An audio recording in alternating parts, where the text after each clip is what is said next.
రీసెంట్గా నేను ఒక వీడియో కూడా చూశాను గురుగారు. మీరు ఈ ఎడారి ఎడారి ఎడారి అనే పదం ఎక్కువ వాడుతుంటారు. అంటే ఎడారి మతాలు అనే పదం వాడతారు మీరు. ఈ ప్రపంచ యాత్రికుడు నాన్వేషణ ఎడారి దేశాలు అని మొదలుపెట్టాడు. అతను వ్యాఖ్యలు ఎంతవరకు సమర్థిస్తారు? కొన్ని నాకు ఆ వీడియో చూడగానే మీరే గుర్తొచ్చారు ఫస్ట్. అతను కొన్ని నిజాలు చెప్పాడు కదా మొన్న.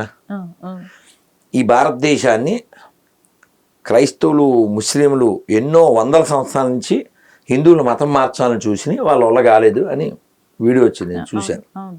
కొన్ని వాక్యాలు సబబుగా చేశాడు. అతని అంటే ఆ సర్వజీవ భక్షగానే ఏదో పేరుంది అతనికి అని తింటారు కదా. అతనిది నేను అది కాకుండా పాత ఒకటి ఏదో చూశాను. అతను బుద్ధుణ్ణి వాళ్ళు డైనమైట్స్ అవి పెట్టి పేల్చేశారు ఆఫ్ఘనిస్తాన్లో. అక్కడికి వెళ్ళాడు ఇతను. ఆ మొక్కలైపోయిన బుద్ధుడి విగ్రహం పెద్దది అది. అప్పుడు భారతదేశ ప్రభుత్వం అడిగింది, మేము దాన్ని తెచ్చుకుంటాం, మీరు దాన్ని పేల్చకండి అని. ఓకే. సో కానీ వాళ్ళకి బద్దలు కొట్టడం అనేది ఒక బేసిక్ థింగ్ కదా.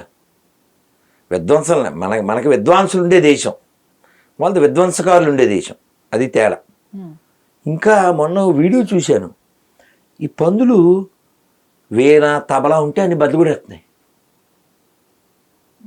అసలు మీరు వీణ వినండి, ఎంత వీణుల విందుగా ఉంటుంది.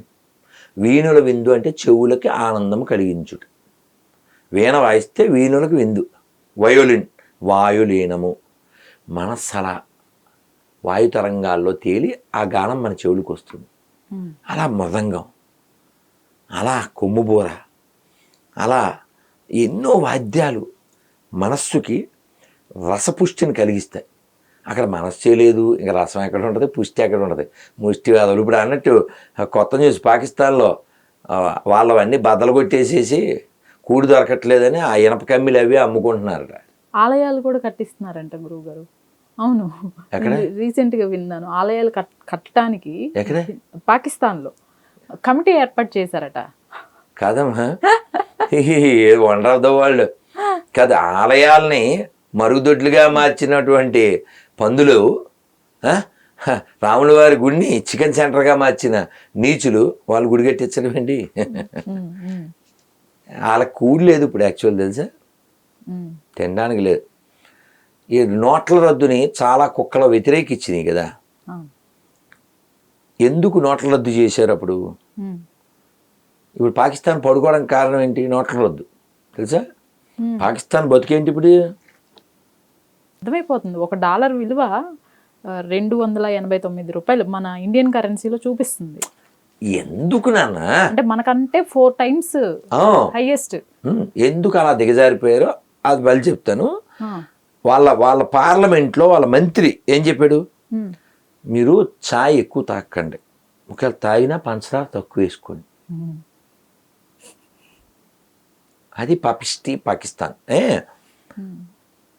వాళ్ళు బతకడానికి మన దేశం ఎలా డెవలప్ చేసుకుందాం అసలు కాన్సెప్ట్ లేదు. మనం ఎలా ఎదుగుదాం అసలు కాన్సెప్ట్ లేదు.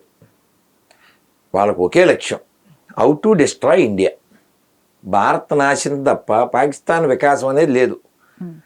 అసలు తన వ్యక్తి, తన సొంత దేశ అభివృద్ధి అనే కాన్సెప్ట్ లేకుండా, అటు బుడ్డగాడు 10 ఏళ్ళు కూడా ఉండవు బాలపంది వాడు, నేను పెద్ద యొక్క భారతదేశాన్ని నాశనం చేసేస్తాడు. పెద్ద మన దేశాన్ని బాగు చేస్తాను అనాలి కదా. అదే కాన్సెప్ట్ ఏంటి అంటున్నా. వాడికి ఆ చదువులు ఏంటి? అలాంటి దరిద్రులు మన దేశంలో కూడా తయారు చేస్తుంటారు. అయితే వాళ్ళు ఫుడ్ ఎందుకు దొరికేదంటే, వాళ్ళు ప్రింటింగ్ మెషిన్ ఉండే వాళ్ళకి బాగా. ఏం ప్రింట్ చేసేవారు? మన డబ్బులు ప్రింట్ చేయడం. ఆ డబ్బులు దాన్ని ఏమంటారమ్మా, ఏ నోట్లు అంటారు? దొంగ నోట్లు. అదనమాట. దొంగ కోళ్ళు పట్టే దేశంగా వాళ్ళు మారి ఈ దొంగ నోట్ల మీద బతికేవాళ్ళు. మొన్న వీడియో ఏంటంటే, ఓ పిల్లోడు ఓ బండి, ఏదో తోపుడు బండి, దాని నిండా కట్ల చూసా వీడియో? కట్ల ఏంటో ఇవే ఇప్పుడు పనికిరావు కదా. అదన్నమాట. ఆ విధంగా ఎక్కడ దెబ్బ కొడితే, అదే ఎవడు దెబ్బ కొడితే ఆ తర్వాత తెలుసు కదా, అలా కొట్టారు. ఇప్పుడు మొన్న మేము శ్రీలంక వెళ్ళాం, నువ్వు అడగలేదు అసలు, ప్రయాగ అడిగావు. ఉమ్, శ్రీలంక ఖచ్చితంగా. ఉమ్, ఆ గైడ్ చెప్తున్నాడు, వాటర్ బాటిల్ మనం లీటర్ ఉంటుంది కదమ్మా, ఆ, 120 రూపాయలు. మనకి 20 రూపాయలు కదా, అక్కడ 120, అంటే వాళ్ళ 120, అంటే మనకు 60 ఇంచుమించుగా. ఉమ్, మన 60 ఎంత పల్లె లిట్. ఆయన చెప్పాడు ఫస్ట్ రోజే గైడ్, మాకు ఇక్కడ అన్నీ డబల్ ట్రిబుల్ ఉంటాయి, ఈ డబ్బులతో మేము కేజీ టు పీజీ మేము ఉచిత విద్య ఇస్తాం, ఇక్కడ పెద్ద పెద్ద ఆపరేషన్లు కూడా ఉచితంగా జరుగుతాయి, ఉమ్,